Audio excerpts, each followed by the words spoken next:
Hello students, in the previous class we have solved example on the cross product. Okay, so today we will solve some more examples on the cross product. So see on the board, I have written here 4 examples. So particularly this is example 5th, that is from the exercise, page number 178 पे है. ये भी example page number 178 पे, ये 179 पे और ये 174 पे. तो ये 4 एग्जाम्पल यहाँ पे दिए, ये सॉल्व करेंगे अपन. तो देखो अब यहाँ पे फर्स्ट एग्जाम्पल में क्या दिया है, find vector u dot vector v if mod of vector u is given as 2, mod of vector v is 5 and mod of vector u cross v is given as 8. तो see this example then. तो first of all will write always given thing. तो देखो क्या given है यहाँ पे, mod of vector u is equal to 2, okay, mod of vector v is equal to क्या दिया है यहाँ पे 5 and mod of vector u cross vector v is equal to it is given as 8. और आपको क्या फाइंड करना है, वेक्टर u डॉट v. और आपको क्या फाइंड करना है, vector u dot vector v find करना है.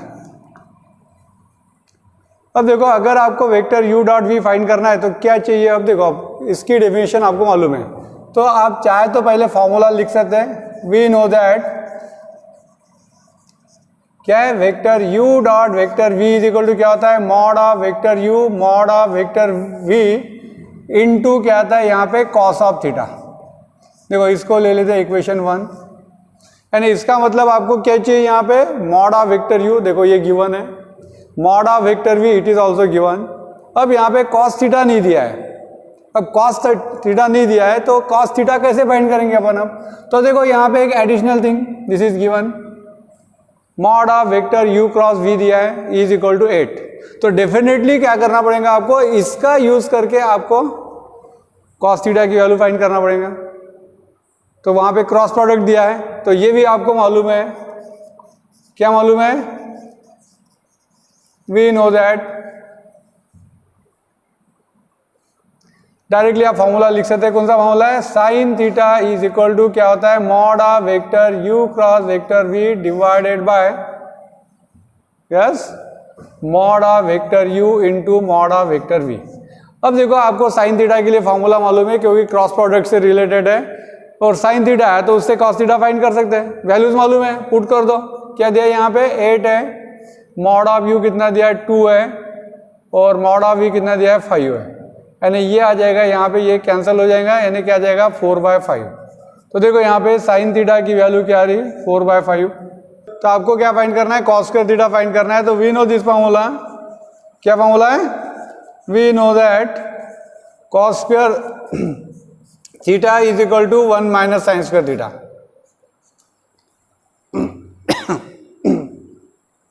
ठीक है, यानी क्या आ जाएगा 1 माइनस क्या आ जाएगा यहाँ पे 4/5 का स्क्वायर, यानी ये आ जाएगा 1 माइनस 16/25. तो इसको क्रॉस मल्टीप्लाई कर लो, यानी कितना आएगा 25 माइनस 16 हो जाएगा, यानी 9/25 आ जाएंगे ये. ठीक है, ये हो गया cos square theta. And therefore cos theta की वैल्यू आ जाएंगी यहाँ पे what is plus minus 3/5. Cos theta की वैल्यू क्या आएंगी, प्लस माइनस 3/5. अब ये सब वैल्यूज को इक्वेशन 1 में पुट कर दो. ठीक है, ये सबको क्या करना है, इक्वेशन 1 में पुट कर देंगे. तो देयरफॉर देखो अब यहाँ पे इक्वेशन 1 इम्प्लाइज, हाँ तो क्या आ जाएगा यहाँ पे, vector u dot vector v is equal to, अब देखो मॉड ऑफ u यानी क्या है 2 है, इंटू मॉड ऑफ v यानी क्या है यहाँ पे 5 है, इंटू अब कॉस थीटा कितना दिया है प्लस माइनस 3/5, प्लस माइनस 3/5. ठीक है, यानी क्या हो जाएगा यहाँ पे 5 कैंसिल हो जाएगा. And therefore we are getting vector u dot vector v is equal to क्या आ रहा है यहाँ पे प्लस माइनस 6. देखो 2 वैल्यूज आ रही, तो इसका मतलब आप ऐसा लिख सकते हैं vector u dot vector v is equal to 6. तो ये अगर लिखना होगा तो यहाँ पे ऐसा लिख सकते हैं, इफ पॉजिटिव है कब रहेगा, यानी if 0 is less than or equal to we can say theta is less than π/2, and this is equal to क्या रहेगा -6 इफ π/2 इज लेस देन क्या रहेगा यहाँ पे theta is less than or equal to π. देखो ये कंडीशन रहेंगी यहाँ पे, यानी एंगल अगर यहाँ पे ठीक है ना। π/2 रहा तो आपको मालूम है π/2 रहा तो क्या होता है, डॉट प्रोडक्ट 0 आता है। तो इसलिए ये एंगल है ना, ये दो वैल्यू है, अगर ऐसा पूछा तो लिख सकते हैं ना। तो यहाँ पे दो वैल्यू आ रही है +-6, ठीक है।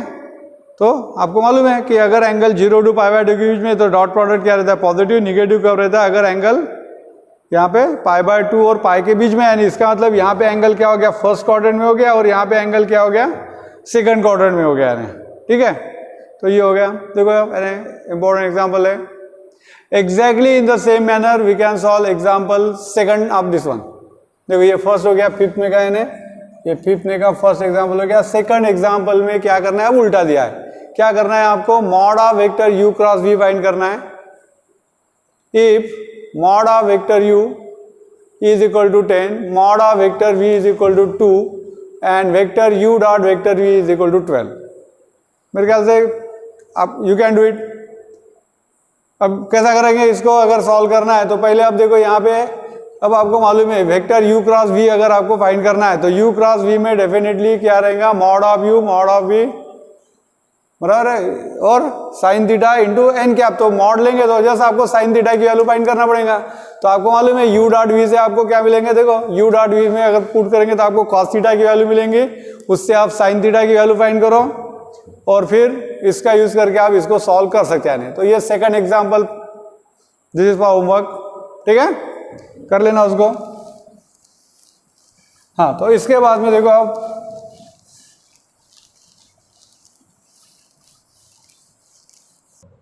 हाँ तो देखो ये एग्जाम्पल 8। हाँ तो यहाँ पे देखो ये पेज नंबर 178 पे। हाँ तो क्या दिया यहाँ पे, vector A is equal to, it is given as 2i minus 2j plus k, definitely vectors है। And vector b is equal to here i cap minus 3j cap plus 3k cap. See here in the beginning I have done some mistake here, तो ये इस type से है। हाँ तो देखो अब यहाँ पे क्या करेंगे, इसके कंपोनेंट 2 माइनस 2 1 and will get here this one as 1 माइनस 3 3। ओके, हाँ तो क्या फार्मूला है अब, area of the parallelogram, area of parallelogram is equal to, क्या फार्मूला है, mod of vector A cross B. इसको ले लेते 1, यानी if vector A and vector B क्या है, adjacent sides of the parallelogram है, तो उसका एरिया क्या रहता है, mod of vector A cross B. अगर वेक्टर एरिया पूछा होगा तो मॉड लेने की जरूरत नहीं है। तो अब देखो ये फाइंड कर लेते separately. Consider vector A cross vector B is equal to, क्या जाएंगे यहाँ पे, determinant I cap J cap K cap, then what is 2 माइनस 2 1 एंड 1 माइनस 3 3। सिंप्लीफाई दिस, तो what will get here, vector I cap in the bracket. हाँ तो देखो ये पहले क्या जाएगा यहाँ पे, -6 प्लस 3, ये लेते समय साइन चेंज, ठीक है, then minus J, while taking this term always opposite sign you have to take, then what will get, this term you have to leave, then 6 minus 1 and plus k cap in the bracket, what will get here, -6 plus 2। देखो ये छोड़ देंगे तो ये -6 आएगा, ये sign change हो जाएगा, एंड दैट मीन्स क्या आ जाएगा यहाँ पे, -3 कैप -5 जे कैप एंड -4 के कैप, ठीक है। तो ये हो गया vector A cross vector B, and therefore mod of vector A cross vector B क्या जाएंगे यहाँ पे, स्क्वायर रूट ऑफ -3 का स्क्वायर प्लस -5 का स्क्वायर एंड प्लस -4 का स्क्वायर। देखो सम ऑफ द स्क्वायर ऑफ क्या है, component of vector I J and के है। तो सिंपली दिस, तो क्या जाएगा यहाँ पे, square root of 9 plus 25 plus 16, यानी ये आ जाएगा √50 यानी क्या आ जाएगा 5√2, ठीक है, क्योंकि इसको 25 × 2 लिख सकते हैं, 25 का रूट क्या आ जाएगा 5। अब इसको इक्वेशन 1 में पुट कर दो, तो therefore equation 1 implies what is, area of parallelogram is equal to क्या आ जाएगा 5√2, और यहाँ पे ऐसा लिखना जरूरी है, स्क्वायर यूनिट्स एरिया है।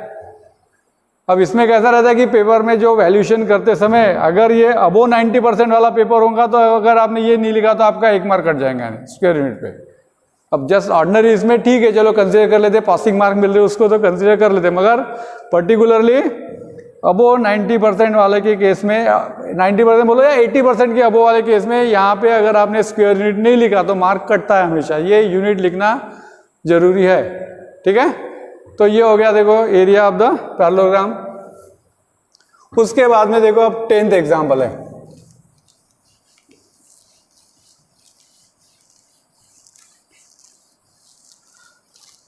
अब 10th एग्जाम्पल लेने के पहले ये एक रिजल्ट आपको याद रखना है। एक्चुअली अब किताब में इसका प्रूफ नहीं दिया है। अब देखो अगर यहां पे एक पैरेललोग्राम दिया है A B C D is a parallelogram, और सपोज इसका डायगोनल क्या है, vector A and vector B है। If the diagonals of the parallelograms are given, diagonals of the parallelogram are given, then the area of the parallelogram, तो इसमें ये formula है vector area of parallelogram is equal to क्या रहता है 1/2 vector A cross vector B. And second यानी अगर area रहा तो area of parallelogram is equal to क्या रहेगा 1/2 क्या रहेगा mod of vector A cross vector B. देखो यहां पे क्या है, vector A and vector B क्या है, डायगोनल्स है, where vector A and vector B are the diagonals of parallelogram. ठीक है, तो अगर vector A and vector B क्या है, डायगोनल्स ऑफ द पैरेललोग्राम अगर है तो ये फॉर्मूला है, तो ये याद रखना है। अगेन मेथड सेम रहेंगे यहाँ पे। देखो ये एग्जाम्पल क्या है 10th है, पेज नंबर 179 पे सेम एक्सरसाइज में दिया हो। हाँ तो देखो यहाँ पे क्या दिया है, find the area of the parallelogram whose diagonals are determined by the vectors. यानी यहाँ पे क्या दिया है, vector A and vector B क्या दिया, डायगोनल्स दिए। तो देखो ये गिवन है, वेक्टर ए क्या दिया है 3i cap minus j cap minus 2k cap, that means we can say 3 -1 2, 3 -1 -2। After this, what is vector b is given, so this is as what is minus I cap plus 3j cap minus 3k cap. So what will get here? This is given as -1 3 and -3. तो ये हो गया vector B. तो formula मालूम है तो simple ही है, क्या लिख फार्मूला लिख लेते हैं। तो क्या लिखेंगे यहाँ पे, we know that area of parallelogram, देखो डायगोनल दिए करके ये वाला फॉर्मूला 1/2 क्या आ जाएगा mod of vector A cross B, इसको लेते हैं इक्वेशन 1। ये रिजल्ट याद रखना है 1/2 mod of vector A cross B. ठीक है, तो क्या आ जाएंगे यहाँ पे फिर अब ए क्रॉस बी फाइंड कर लो। तो consider vector A cross vector B, that means I J K. ठीक है, I cap J cap K cap. हाँ तो हियर व्हाट इज 3 -1 -2 -1 3 -3। तो अब देखो डिटरमिनेंट की प्रैक्टिस अच्छे से करना है आप लोगों को, क्योंकि डिटरमिनेंट सॉल्व करना ही पड़ेगा हमेशा। इसमें भी है, बाद में स्केलर ट्रिपल प्रोडक्ट में भी काम में आने वाला है ये, उसके बाद में लाइन और प्लेन चैप्टर में भी काम में आने वाला है। हाँ तो क्या आ जाएगा, देखो आई कैप इन द ब्रैकेट, तो ये छोड़ दो, कितना आएगा 3, ये 3 आएगा, साइन जो आता है वो लेना है, और यहाँ पे अपोजिट साइन क्या आ जाएगा 3 + 6, और अरे ये 3 आ जाएंगे। देखो एक बार ये 3 जो साइन आ रहा है वो लेना है, ऐसा लेते समय क्या करना है साइन चेंज करना है। ठीक है, तो ये -6 आ रहे हैं +6। अब देखो ये लेते समय अपोजिट साइन लेना है -j। अब ये रो और कॉलम जोड़ दो, अब ये 3 -3 यानी क्या हो जाएगा -9, और ये अगर आप मल्टीप्लाई करेंगे तो देखो +2 आ रहा है, क्या करना है अपोजिट साइन लेना है -2, then plus k cap in the bracket. अब ये रो कॉलम जोड़ दो तो ये आ जाएगा 9, और ये साइन चेंज करना है +1 आ रहा है -1 हो जाएंगे, यानी ये आ जाएगा therefore what is 12 i cap plus 11 j cap and plus 8 k cap. देखो ये हो गया vector A cross vector B. देखो डिटरमिनेंट विदाउट मिस्टेक आना ही चाहिए, चेक कर लो एक बार, मिस्टेक होने के चांसेस रह सकते हैं, देख लेते हैं। तो ये आई कैप लिया है मैंने, तो देखो क्या आ रहा है 3 + 6 हो जाएगा, ठीक है। बाद में जे कैप लिया तो क्या आ जाएगा -9 और ये प्लस आ रहा है ना माइनस हो जाएगा -2। बाद में के कैप यानी क्या आ जाएगा 9 +1 आ रहा है ना -1। चलो ठीक है, तो ये हो गया। और इसका मैग्नीट्यूड अब तो mod of vector A cross vector B is equal to क्या आ जाएगा √12² + 11² + 8², यानी ये आ जाएगा √, देखो कितना आता है 144 + 121 + 64, यानी √, देख लो क्या आ रहा है। देखो अब यहाँ पे 144 बाद में 121 और 64। बेटर वे वर्टिकल लिखे तो इजी जाता है कैलकुलेशन कर समय, ठीक है ना। हाँ तो क्या आ जाएगा ये 9 आ जाएगा, बाद में 2, ठीक है 12 1 यानी 329। तो ये आ जाएगा √329। देख लो एडिशन एक बार, क्योंकि अपनी मिस्टेक एडिशन सब्सट्रैक्शन में ज़्यादा होती है, ठीक है ना। 8 9 हो रहा, बाद में 10 12 आ जाएगा 329। चलो ओके। और अब इसको क्या करना है इक्वेशन 1 में पुट कर दो। तो देयरफॉर इक्वेशन 1 इम्प्लाइज क्या आ जाएगा यहाँ पे area of parallelogram is equal to 1/2 √329 square unit. Square unit लिखना जरूरी है। तो ये हो गया area of the parallelogram. Okay देखो देने एरिया ऑफ द पैरेललोग्राम के लिए 2 फॉर्मूलेज है। अगर वहां पे एडजेसेंट साइड दी होंगी तो mod of vector A cross B, और डायगोनल दिए होंगे तो half of mod of vector A cross B. अब सपोज यहाँ पे इसके कोऑर्डिनेट दिए होंगे, एक सॉल्व एग्जांपल दिया है किताब में, आप लोग कर लेना है। ए के कोऑर्डिनेट दिए है, यहाँ पे बी के कोऑर्डिनेट दिए है, सी और डी के दिए है, और आपको area of the parallelogram find करना है। तो क्या बताया that is area of the parallelogram, यानी क्या रहेगा that is mod of the cross product of the axial side. तो एक्सियल साइड का क्रॉस प्रोडक्ट लेके आप कर सकते हैं। यानी आपको क्या करना पड़ेगा वेक्टर ए बी फाइंड करना पड़ेगा, वेक्टर ए डी फाइंड करना पड़ेगा, और उसके बाद में उसका फॉर्मूला उसके हिसाब से लिखो और उसको सॉल्व कर सकते हैं। सॉल्व एग्जाम्पल है,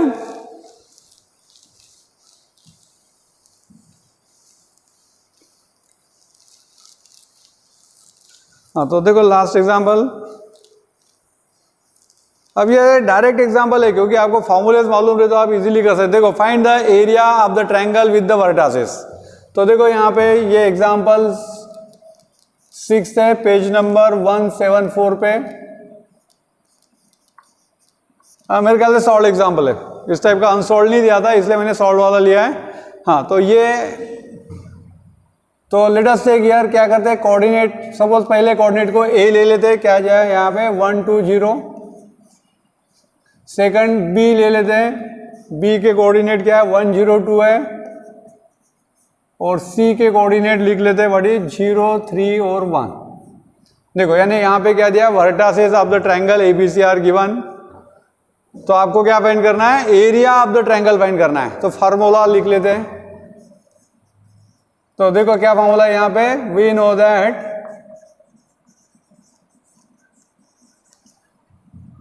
area of triangle A B C is equal to क्या है 1/2 mod of vector A B cross vector A C.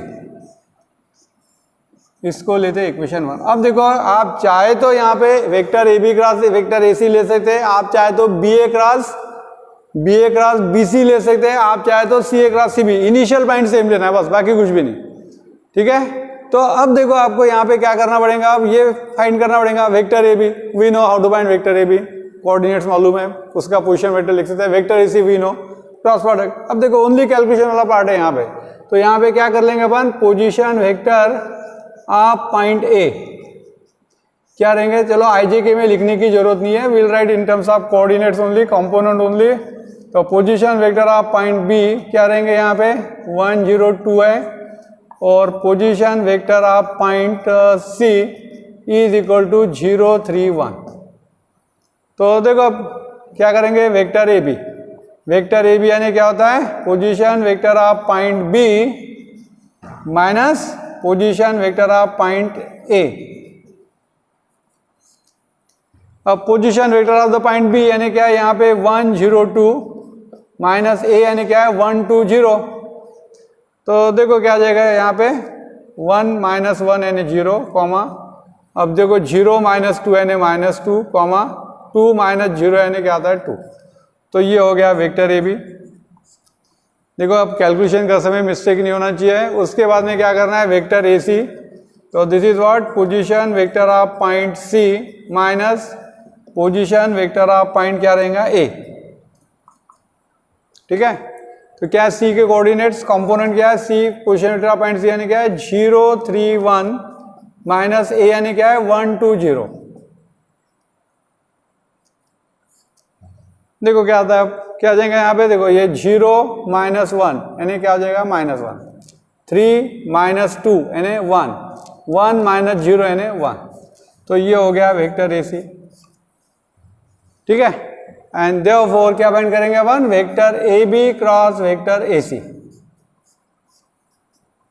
Vector A B cross vector A C. तो vector I cap J cap K cap, हाँ तो बाद में देखो A B के component क्या है 0 माइनस 2 2 और ए सी के कंपोनेंट है माइनस 1 1 1। सिंपली एज दिस, देखो क्या आ जाएगा आई कैप इन द ब्रैकेट, क्या आ जाएगा माइनस टू हो जाएगा ये, बाद में माइनस जे, तो ये आ जाएगा 0 plus 2 plus K cap into क्या आ जाएगा यहाँ पे 0 माइनस 2। देखो डिटरमिनेंट, ठीक है, यानी क्या आ जाएगा यहाँ पे minus 4 I cap minus 2 J cap and minus 2 के कैप। तो देयरफॉर यहाँ पे लिख लेता हूँ मैं, तो क्या आ जाएगा vector A B cross vector A C. अब देखो यहाँ से आप चाहे तो 2 माइनस 2 कॉमन ले सकते हैं, माइनस 2 कॉमन यानी क्या आ जाएगा यहाँ पे 2 I cap plus J cap plus K cap. तो ये हो गया vector A B cross vector A C. अगर वेक्टर एरिया पूछा होगा तो यहाँ पे मॉड साइन नहीं रहेगा। ठीक है, अब इसका मॉड फाइंड करना है, तो क्या आ जाएगा यहाँ पे mod of vector A B cross vector A C. अब देखो ये माइनस 2 का मॉड क्या रहेगा 2 और ये बाकी स्क्वायर रूट में आएगा, क्या आ जाएगा यहाँ पे 2 square plus 1 square plus 1 square.